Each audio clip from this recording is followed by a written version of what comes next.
Varikoz nədir? Necə əmələ gəlir? Bax, ayaqdakı damarlar keçiriciliyin itirir, başlayır şişməyə, genişlənməyə. O şişdikcə də ayağı başlayır ödəm yığır, göyərir, qaralır, ağrı verir, yanma hissi verir, qaşınma verir. Müalicə olunmayanda da qan pıtqısı deyirlər də, başlayır damarlarda qan pıtqısı əmələ gəlməyə, hətta ayaqda yara açılacağa qədər gəlib çıxır. Yəni ayaqda başlayır varikoz yara açmağa. Yaxşı, bu varikozdan necə qurtulaq? Bunun müalicəsi yoxdur. Qardaş, nə iş yoxdur?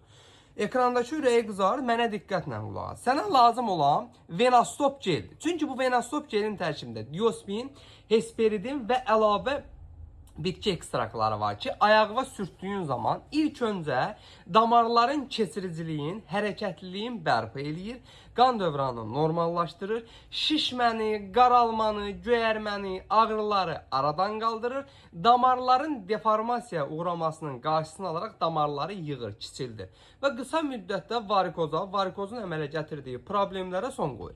Ölkənin bütün apteklərində var. Olmasa əczaçılarımızdan xahiş edin, zakas verib gətirsinlər. Bu cür faydalı videoların davamı üçünsə məni mütləq takip edin ki, sağlamlığınızın qeydinə qalan əczacınız bal oğlanlar hər zaman sağlam qalasınız.